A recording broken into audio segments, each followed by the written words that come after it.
No shortage of controversy after the Munster hurling final. Tonight we get reaction from both managers. It's quarter-final time in the Guinness Hurling Championship. We meet Offaly's new 007 as well as look ahead to Antrim's preparations. Cyril Farrell talks to us as Galway gear up for the big Waterford challenge, and an inside view on Waterford star Stephen Frampton. Yes, you know, Stephen Frampton is married to a Clare woman. I wonder what she made of last Sunday. Anyway, we'll be looking ahead to the quarter-finals shortly, and we'll be getting the verdict of Martin Brennan and Peter Finnerty. But we begin tonight with the big story of the week, the reaction to last Sunday's Munster hurling final replay.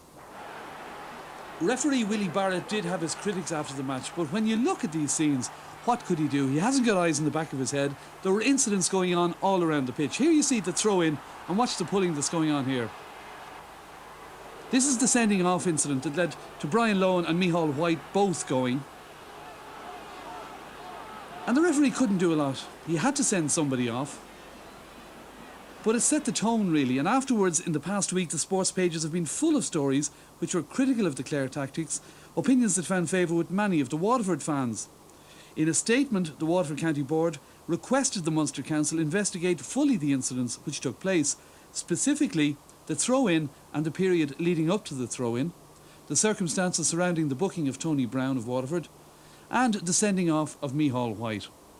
We feel that it's only right that we should contact Munster Council, ask them to hold a full investigation into it and come up with findings on it, because it's not fair to these athletes, and I call them athletes because they have been training since January, that they should go out in a match last Sunday. These things should happen, and possibly their whole year could be gone down the drain because of it.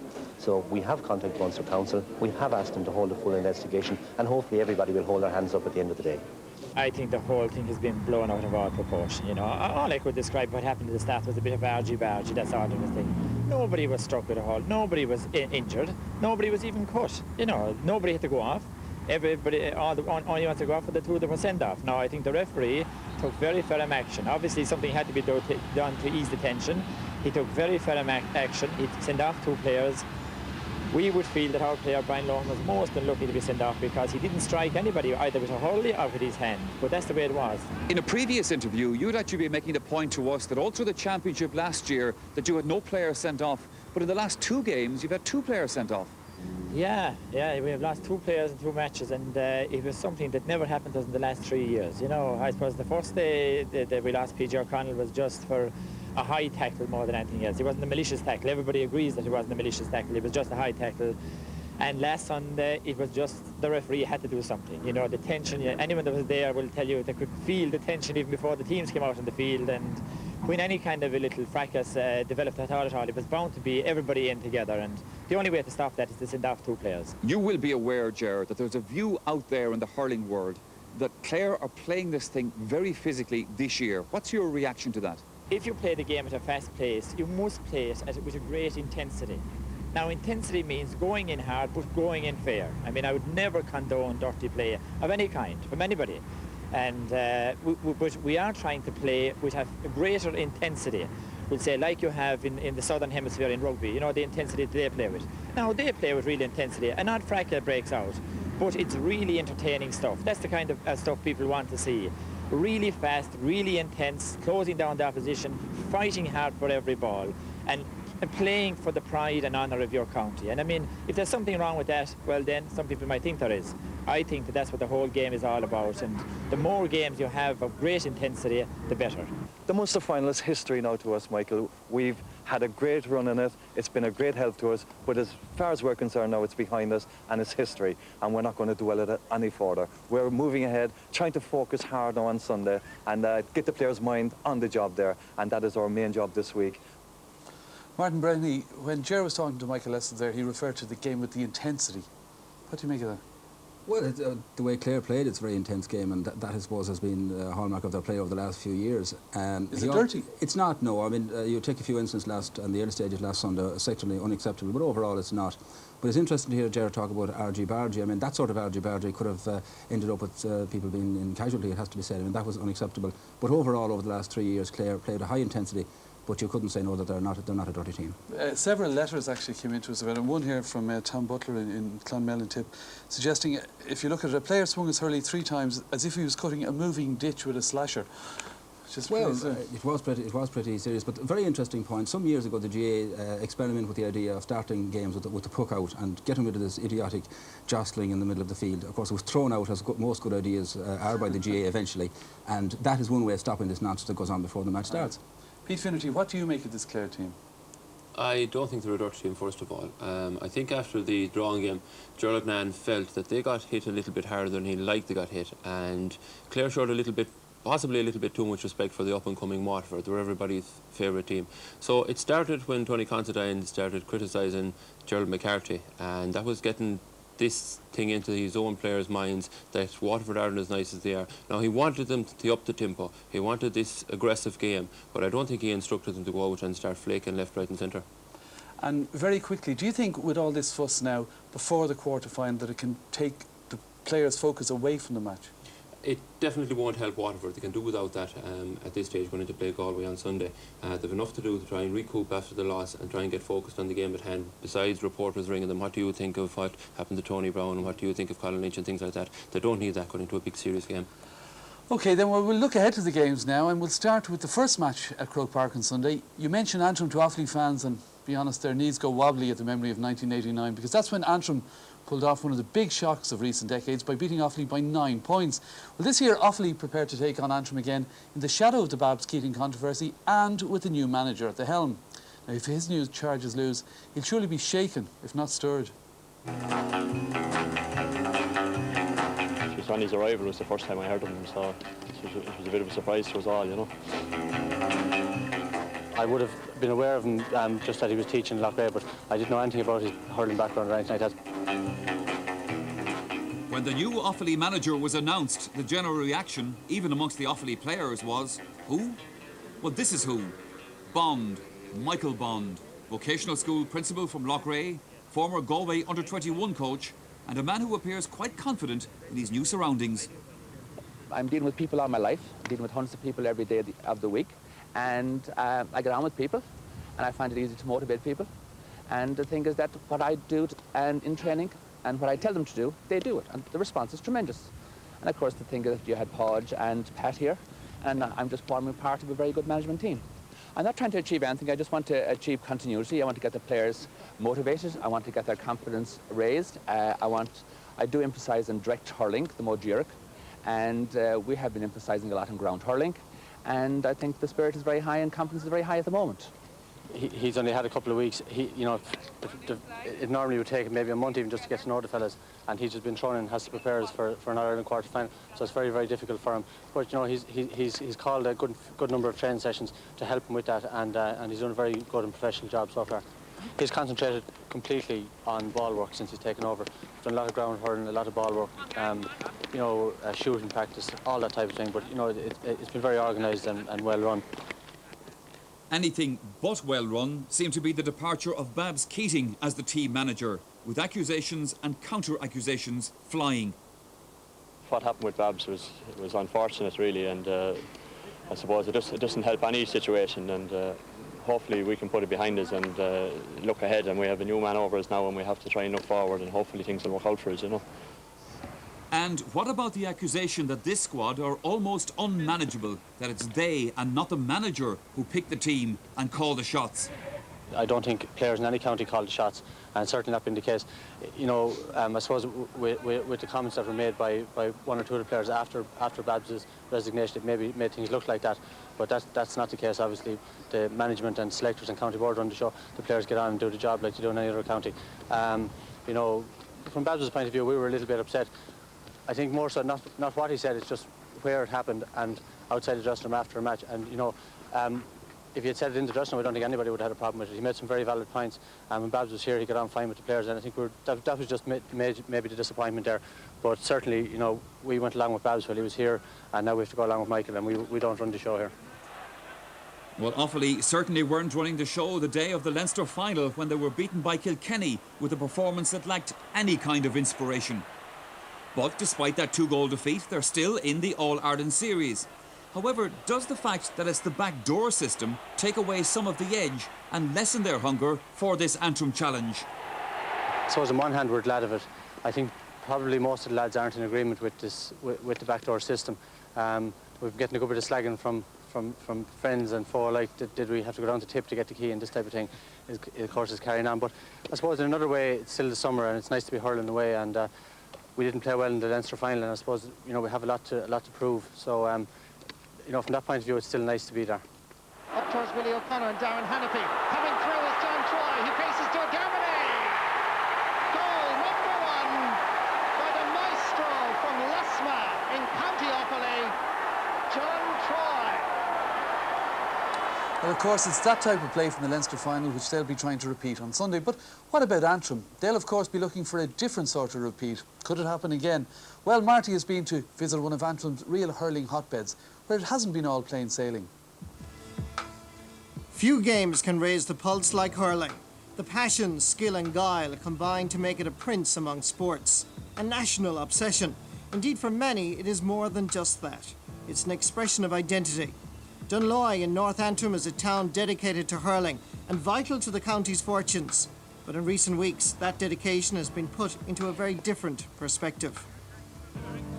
We played our final on the 5th of July, and from that, a week and 5 days, I'd never seen a player because of the civil disorder in the north here. The players weren't available. They couldn't travel at nights for their own safety. So what it meant was that the players, any of them that could, train with their clubs. And last Thursday night was the first time we've got together from the Ulster final. It's not exactly the most ideal preparation, considering that you're facing Offaly in Croke Park. Well, it wouldn't be the preparation we'd be looking for. We had a couple of challenge matches lined up, and we had a number of training sessions. We had the whole scheme laid out. It was just tore up and threw in the air because that was the way of it. And just at that time, limb and life is more important than hurling. Terence Sambo McNaughton's experiences as an Antrim hurler have been documented in his book Sambo. He's now manager of their under-21s, but it's still the same old story. It's frustrating because, I mean, you're not doing yourself justice, you're not doing the player justice, you're not doing the county justice. And everybody, it's highly frustrating that you can't play games. Like, that's what everybody's involved in the GA for. People want to watch it or they want to play it. That's the two things, and if there's no games in playing, the people can't watch them, you can't get playing them.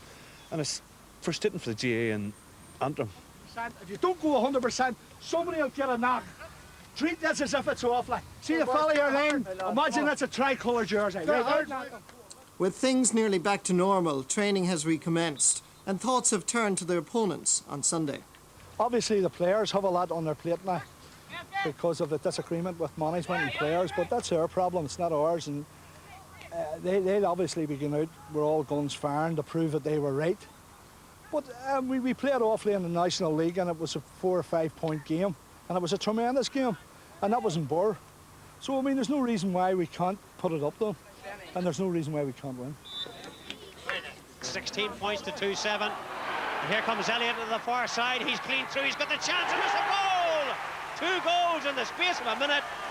Alistair Elliott. Antrim captain Alistair Elliott is one of 9 Dunloy players that will line out on Sunday. It's fair to say they dominate the team. Dunloy are just a wee bit of cut above everybody else at the minute, and I think that's accepted by the clubs in Antrim. And what we need is another 3 or 4 Dunloys at the same level. You know, not Dunloy to drop down to their standard, but them to raise themselves. And when we have 3 or 4 clubs like that, then we'll have a bigger selection. And the Dunloy lads are there for one reason, and for one reason only, because they're good enough. As Northern Ireland embarks on a political road full of hope and uncertainty, Dunloy continue to set an example for the whole country. In uncertain times, their future as the heartbeat of Antrim hurling is secure.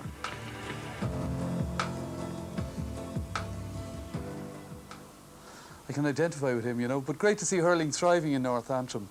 Anyway, the other quarter-final, the Galway-Waterford one, promises to be really exciting. I think it's a bit harsh on Waterford that they have to play a major game for the 3rd Sunday running, but equally, I'm sure Galway are a bit envious of all Waterford's match practice, because this Sunday is Galway's first real test. This is the view from Cyril Farrell's front door. On the horizon, the hills of Clare and Tipperary, and if you drive further on up the road, you're into County Offaly, all keen hurling rivals. However, when Galway's most immediate opponents came out of the hat on Sunday night for the All-Ireland quarter-final, it was a county you certainly can't see from Woodford, Waterford. Because of that Munster final replay, Farrell and his players have been preparing for a critical championship tie without knowing who it was going to be against. Not an ideal situation. It has been a nuisance, there's no doubt about that. Like, we're training all year, we're training towards a date rather than towards a specific game as such, because we didn't know until last Sunday who we're playing. Now we know that it's Waterford, and we know we have a big job in our hands, but we have seen a lot of Waterford that have been involved in great league games, and they've been the team of the championship, the new team on the block so far, so we have to devise a plan to beat them. I would study them, and so the selectors as such. Maybe the players we'd have a chat among the selectors whether we'd show it to the players or not. But you'd be very impressed with their type of hurling. Very fast, very open. They're a very fit team. Backs played very well. Even against Clare now we put up a big score. For most of the game they were very, very tight. Midfield had the first day against Clare were very good. Were kind of physically jostled out of it in the replay. And like their forwards are getting a lot of ball but just not putting it on the scoreboard as such. They'll have a big job to lift for next Sunday. Really, that'll be their main aim. But they have played great games and they know where to stand. We've done a lot of training. We don't really know where we stand until we hit Croke Park and get moving. And these matches will make them battle-hardened. Oh yeah, you can't. There's no training will give you that kind of atmosphere that you'll get out of a championship. What we really need, Michael, in Galway is one good championship win, and then we'll be on the road. When you look at the tapes of matches, what specifically are you looking for out of those? Well, you'd look for the strengths and weaknesses of the opposition as such, and you'd be kind of, you'd be thinking in your own head how Galway would counteract these strengths and weaknesses, and you'd be trying to pick, in your own mind how they'd expose these things. But the tapes at times, while they would be telling you the truth for that day, every game, especially in hurling, is completely different. And what'll happen one day, the ball bounce one day you look very good. The same ball bouncing the other way, the opposite, make it look very poor. Well, one day that Galway looked anything but poor was the day of the 1998 All-Ireland final against Tipperary. In those days, Galway were able to call on the services of Brendan Linsky, the sort of player that is now said to be sadly lacking in a Galway lineup that is high on skill, but perhaps low on a strong ball winner. I wasn't the most skillful hurler of all time, but my job was to gain possession, distribute possession. It's as simple as this. Like, hurling is a very simple game, and you have to keep it simple. And possession is 9/10 of any game, and if you have possession, then you can do what you like with the ball. And my ability, I was very strong in the air. My ability to gain possession from puckouts was good, and all I done was laid it off to left or right or whoever was running with me. Galway thought that they had found their new Brendan Linsky in '93 when Joe McGrath delivered a skillful and brave semi-final performance. However, injury and a lack of form have dogged him since and dulled that early promise.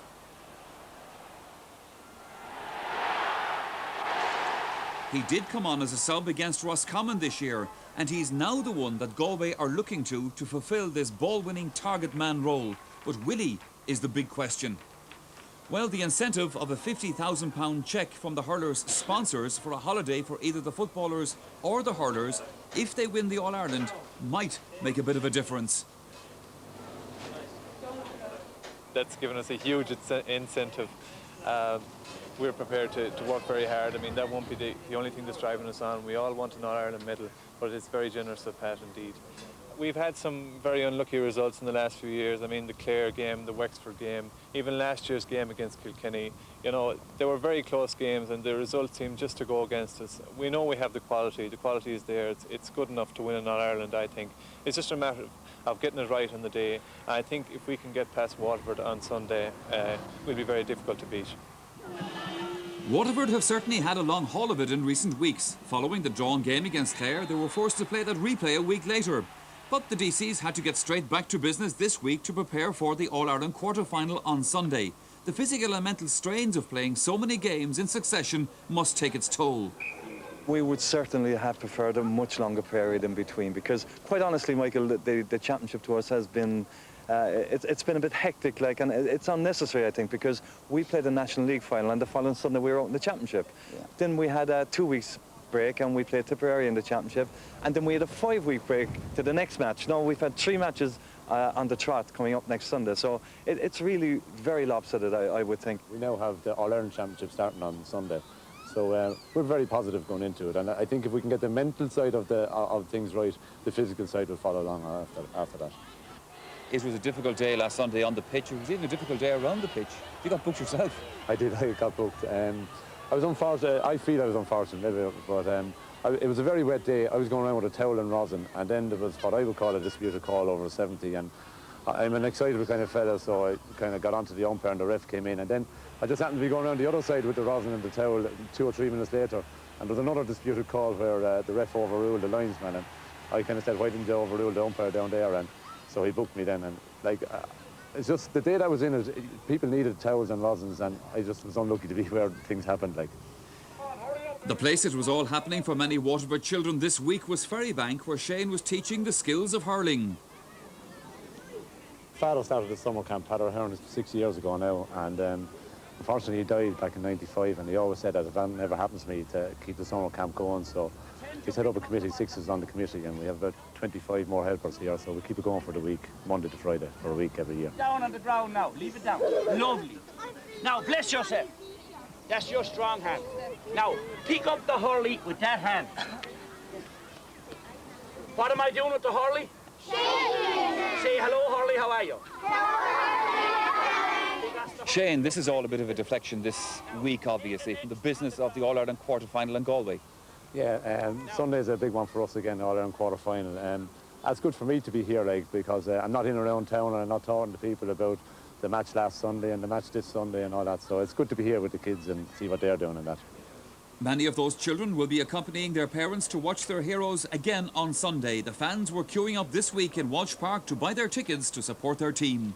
Waterford supporters have come right out behind the team, and 22,000 people buying tickets for the game. It's fantastic, and the support is still there, and I know for next Sunday there's a lot of interest still amongst Waterford people in this game. It's the first time that Waterford are playing championship in Croke Park for something like 35 years. Paddy Joe Ryan, the chairman, told me he's never seen Waterford play hurling championship in Croke Park, and he's looking forward to it, and I think an awful lot of Waterford people want to be part of that on Sunday. Well, Martin Breheny, are they capable of winning it on Sunday? Well, it'll be very hard for them, but it's a great occasion to have them back in Croke Park after 35 years, and it's unfortunate for them that they've had 3 games in the trot, but I think the blame for that rests with the Munster Council, not with Croke Park, that it was packed in very tight in the end, and it's very unfortunate for them, but they've got to get on with it, and I suppose a lot of counties would say that they're lucky having lost the Munster final by 12 points to be still in championship contention. So I think what Gerald has been trying to do all week is say, right lads, that's behind you, get on with it, you're in Croke Park for the first time in 35 years, let's go, and if they win on Sunday, then last Sunday's forgotten. Are you going for Galway? You'd have to go for Galway. They're a fresher team, and I think they've come on well. I think there's a good shape to this Galway team. I think Galway will probably make it all right. All right, Pete Finnerty, that's the positive side of Galway. What would Galway fans be nervous about? They'd be nervous that they really haven't had a good quality game since they played Clare in the league, and that was back in April or May, I think. And Waterford have had 6 or 7 good games since. Now Waterford are going to be tired, and more physically as well and mentally. It's very difficult to rise yourself for a Munster final, and then try and forget all that's happening off the field and go to Croke Park for the first time in 35 years and take on Galway, who are a strong force. But in Galway, we don't really know what they're like, Farrell doesn't know what they're like, and we won't know until 10-15 minutes into the game. So you're reluctantly going for Galway, do I take it? Not reluctantly. I still think Galway should come through in the end. But if Waterford get into the game and get 5 or 6 points in the lead, they'll forget about last Sunday and they'll stay going to the very end. What Galway have to do is get on top of them early on, and the cracks will come, and they should be able to exploit those. OK, Martin, Antrim and Offaly. Can Antrim repeat 89? Well, it's going to be very hard for them. I mean, if you look at the clip there, I mean, they can play matches, they can travel to play challenge games, you know, they'll go far. But that's almost the line, really. I mean, it's a shot in the dark for them. They'll remember 89 and the whole lot, but it's very unfortunate, the setup up there, that they just couldn't train. They'll give it a good lash, but I don't think that they can possibly hope to win. Peter? Yeah, I think Offaly will be more united now than under Babs, and Michael Bond has worked hard with them over the last few weeks, and they've played a few challenge games, and they've trained 11 nights, I think, out of something like 14. And I think Antrim are going downhill at the moment. They were a better team in the 80s than they are now, and with all these troubles up the north, and as Martin says, they can't train and do things like that, it doesn't look good. I've no doubt Sean McGuinness will use this as an incentive now for the players when he gets talking to them. But anyway, time to have a look at the players' predictions for the weekend's action. Quick look back first of all to last week's predictions, and in the football, Roscommon continue to confound all the experts. We'll find out who wins that one next week, of course. Trevor Giles correctly predicted a Derry win in Ulster. Both he and Peter Canavan were also spot on in seeing Kildare overcome Laois. All three of our hurling experts were correct in predicting a Clare win. Let's see who they've gone for this week now. And for the second week running, they're all in agreement. They predict wins for Offaly and Galway. That's the sideline view then. Offaly and Galway to progress to the All-Ireland semi-finals. Well, it's time now for Inside View, and this week we focus on a fellow who's given tremendous service to his county, Stephen Frampton of Waterford. What other sports do you like? I love every sport really. I'd watch two flies running up a wall, but I suppose I've a bit of a grow for golf. Unfortunately, I don't get to play it as much this year with the hurling, which is a good complaint, but I like the old golf. And what's your worst moment in GA? Probably has to be our defeat by Kerry in 1993. Not with all due respects to Kerry, it wasn't the actual match, but it was a combination of the match and the kind of build up to it. We were really kind of built up for a fall, like, so that was a bit of a disaster that year. So that has to be it, I'd say. And who's your favourite sports star in another code? I'd probably have to say Ernie Els, the Big Easy. I love to watch him play. He's just so relaxed and takes it all in his stride. And I like to watch the All Blacks rugby team as well. And who's the best and who's the laziest in training? Without a doubt, this probably extends to every player in the country, but I'd say Paul Flynn. He's not a great man to train, shall we say. But gets away. He loved me for saying that. And what difference has Gerald McCarthy made to your team? He's given us that extra boost of confidence and a bit more of a professional approach, probably, and that's what's made the difference. Your favourite TV programme? Friends. If you could buy one player for Waterford from any other team in the country, who would you buy? Probably Brian Corcoran. We could do with a good centre-back at the moment, so Brian Corcoran. He deserves a bit of success, doesn't he? Well, just before we can this young Offaly side up